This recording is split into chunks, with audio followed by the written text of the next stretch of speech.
ওম নমঃ শিবায়। নমস্কার। চলে এসেছি আপনাদের কাছে আবার একটি নতুন অধ্যায়ের আলোচনা নিয়ে। আপনাদের অনেক দিন এই শিবপুরাণের অধ্যায়ের আলোচনাগুলি উপহার দিতে পারিনি, তার জন্যে আমি অনেক অনেক দুঃখিত। পারলে ক্ষমা করে দেবেন।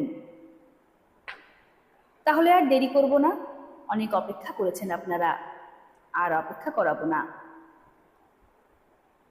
আজকের আলোচ্য অধ্যায়টি হল শিবপুরাণের রুদ্র সংহিতার দ্বিতীয় খণ্ড, অর্থাৎ সতীখণ্ড। সতীর তপস্যায় সন্তুষ্ট হয়ে দেবতাদের কৈলাসে গিয়ে ভগবান শিবের স্তব করা। ব্রহ্মা বললেন, নারদ, একদিন আমি তোমার সঙ্গে গিয়ে পিতার পাশে দণ্ডায়মান সতীকে দেখি। তিনি ত্রিলোকের সারভূতা সুন্দরী ছিলেন। তার পিতা আমাকে নমস্কার করে তোমারও সৎকার করেন। তাই দেখে লোকলীলা অনুসরণকারী সতী ভক্তি ও প্রসন্নতা সহ আমাকে এবং তোমাকে প্রণাম করেন। নারদ তারপর সতীকে অপলক নয়নে চেয়ে আমি এবং তুমি দক্ষ প্রদত্ত সুন্দর আসনে উপবেশন করি। তারপর আমি সেই বিনয়শীল বালিকাকে বলি, সতী, যিনি কেবল তোমাকেই চান এবং তোমার মনেও একমাত্র যার কামনা আছে, সেই সর্বজ্ঞ জগদীশ্বর মহাদেবকে তুমি প্রতিরূপে লাভ করো। শুভে, যিনি তোমাকে ছাড়া অন্য কোনো নারীকে পত্নীরূপে গ্রহণ করেননি, করেন না এবং ভবিষ্যতেও গ্রহণ করবেন না, সেই ভগবান শিবই তোমার পতি হন। তিনি তোমারই যোগ্য, অন্য কারণ নয়। নারদ সতীকে এই কথা বলে আমি দক্ষের গৃহে কিছুক্ষণ থেকে তার কাছ থেকে বিদায় গ্রহণ করে আমরা নিজ নিজ স্থানে চলে এলাম। আমার কথা শুনে দক্ষ অত্যন্ত প্রসন্ন হলেন। তার সমস্ত মানসিক চিন্তা দূর হয়ে যায় এবং তিনি তার কন্যাকে পরমেশ্বরী বুঝে ক্রোড়ে তুলে নেন।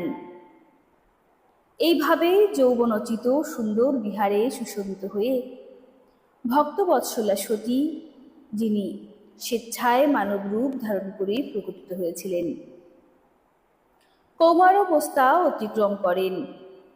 বাল্যাবস্থার পার হয়ে প্রারম্ভ যুবাবস্থায় সতী অতিশয় তেজ এবং শোভা সম্পন্ন হয়ে অত্যন্ত মনোহর রূপে প্রতিভাত হলেন। লোকেশ দক্ষ দেখলেন সতীর দেহে যৌবনের লক্ষণ প্রকটিত হচ্ছে। তখন তার মনে চিন্তা এলো যে আমি মহাদেবের সঙ্গে কিভাবে এর বিবাহ দেব। সতী নিজেও মহাদেবকে পাবার জন্য প্রতিদিন অভিলাষ করতেন। তাই তিনি পিতার মনোভাব বুঝে মায়ের কাছে গেলেন। প্রখর বুদ্ধিশালিনী সতীরূপী পরমেশ্বরী শিবা ভগবান শঙ্করের প্রসন্নতার জন্য তপস্যা করার নিমিত্ত তার মাতা বীর্ণির আদেশ প্রার্থনা করলেন। মাতার আদেশ পেয়ে দৃঢ়তা সহকারে ব্রত পালনকারী সতী মহেশ্বরকে প্রতিরূপে লাভ করার জন্য নিজ গৃহেই তার আরাধনা আরম্ভ করলেন। আশ্বিন মাসের নন্দা তিথিতে তিনি ভক্তিপূর্বক গুড়, ভাত এবং নুন দিয়ে ভগবান শিবের পূজা করলেন এবং তাকে নমস্কার করে সেই নিয়মেই সেই মাস ব্যতীত করলেন। কার্তিক মাসের চতুর্দশীতে মালপোয়া এবং পায়েস দ্বারা পরমেশ্বরের শিবের আরাধনা করে তিনি নিরন্তর তার চিন্তা করতে লাগলেন। অগ্রহায়ণ মাসের কৃষ্ণপক্ষের অষ্টমী তিথিতে তিল, যব এবং চাল দিয়ে হরের পূজা করে জ্যোতির্ময়ী প্রদীপ দিয়ে আরতি করে সতী দিন কাটালেন। পৌষ মাঘের শুক্লপক্ষের সপ্তমীতে রাতভর জাগ্রত থেকে প্রাতকালে খিচুড়ি নৈবেদ্য দিয়ে তিনি শিব পূজা করতেন। মাঘী পূর্ণিমার রাতে জাগরিত থেকে প্রভাতে নদীতে স্নান করে ভিজে কাপড়েই নদী তীরে বসে ভগবান শঙ্করের পূজা করতেন। ফাল্গুন মাসের কৃষ্ণপক্ষের চতুর্দশীতে সারা রাত জেগে সেই রাত্রির 4 প্রহরে শিবের বিশেষ পূজা করতেন এবং নট দ্বারা নাটক অনুষ্ঠান করাতেন।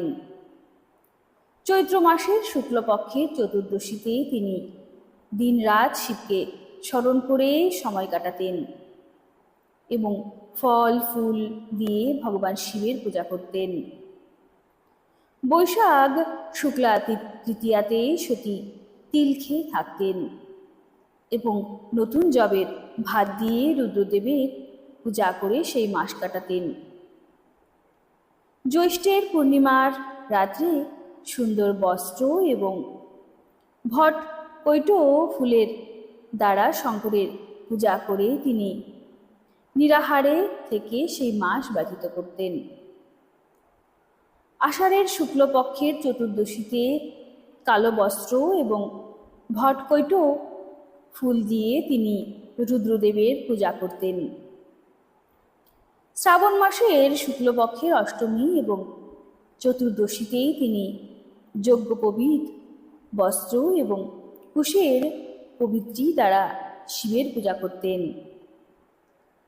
ভাদ্রপদ মাসের কৃষ্ণপক্ষের ত্রয়োদশী তিথিতে নানা প্রকার ফল ফুল আর সেই সময়ে উৎপন্ন হওয়া অন্ন দ্বারা তিনি শিবের পূজা করতেন এবং মাসভর খুবই স্বল্পাহারী হয়ে জপে ব্যাপৃত থাকতেন।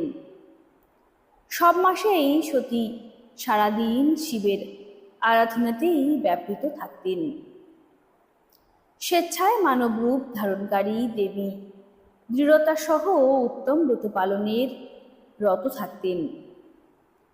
এইভাবে পূর্ণরূপে নন্দাব্রত পালন করে ভগবান শিবের অন্যান্য ভাব রাখা সতী একাগ্র চিত্তে অত্যন্ত শ্রদ্ধাপূর্বক ভগবান শিবের ধ্যান করতে করতে সেই ধ্যানেই নিশ্চলভাবে স্থিত হলেন। মনে সেই সময় সব দেবতা ঋষি ভগবান বিষ্ণু ও আমাকে অগ্রবর্তী করে সতীর তপস্যা দর্শনে সেখানে গেলেন।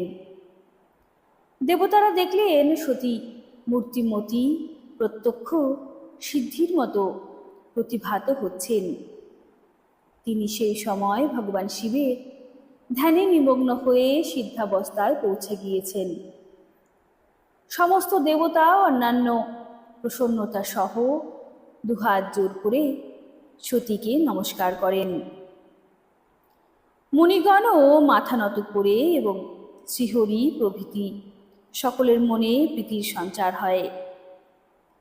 শ্রী বিষ্ণু আদি সকল দেবতা বিস্ময়াবিষ্ট হয়ে সতীদেবীর ভূয়সী প্রশংসা করেন এবং সতীদেবীকে প্রণাম করে সকল দেবতা এবং মুনি তখনই গিরিশ্রেষ্ঠ কৈলাসে গেলেন, যা ভগবানের অত্যন্ত প্রিয় স্থান। সাবিত্রীর সঙ্গে আমি এবং লক্ষ্মীর সঙ্গে ভগবান বাসুদেব প্রসন্নতাপূর্বক মহাদেবের কাছে গেলেন। সেখানে গিয়ে ভগবান শিবকে দেখে সকল দেবতা তাকে প্রণাম করে দুহাত জোর করে বিনীতভাবে নানা প্রকার স্তোত্র দ্বারা স্তুতি করে বললেন, প্রভু, আপনার সত্য রজ তম নামক যে 3 শক্তি, তার রাগ ইত্যাদি বেগ অসহ্য। বেদত্রয়ী অথবা লোকত্রয়ী আপনার স্বরূপ। আপনি শরণাগতদের পালক এবং আপনার শক্তি অত্যন্ত বেশি, তার কোথাও কোনো সীমা নেই। আপনাকে নমস্কার। দুর্গাপথে যার ইন্দ্রিয় দুষ্টু বশীভূত নয়, তার পক্ষে আপনাকে লাভ করা সুকঠিন। আপনি সর্বদা ভক্তদের উদ্ধারে তৎপর থাকেন। অহং বুদ্ধি যার দ্বারা আত্মার স্বরূপ আচ্ছাদিত, অতএব এই মূঢ়বুদ্ধি জীব নিজের স্বরূপ জানতে পারে না। আপনার মহিমার অন্ত পাওয়া অত্যন্ত কঠিন। শুধু তাই নয়, সর্বত্রভাবে অসম্ভব। মহাপ্রভু, আপনার কাছে আমরা মাথা নত করি। ব্রহ্মা বললেন, নারদ, এইভাবে মহাদেবের স্তুতি করে শ্রী বিষ্ণু আদি সকল দেবতা ভক্তিপূর্বক মাথা নত করে প্রভু শিবের সামনে চুপ করে দাঁড়িয়ে রইলেন। এই কথার মধ্যে দিয়েই আজকের এই আলোচ্য অধ্যায়টি এখানে সমাপ্ত হলো। কেমন লাগলো ভিডিওটি কমেন্টে কিন্তু অবশ্যই জানাবেন, আর ভুল ত্রুটি হলে আমাকে ক্ষমা করবেন। তাহলে চলুন আমরা সকলে মিলে মহাদেবকে স্মরণ করে বলি, হর হর মহাদেব।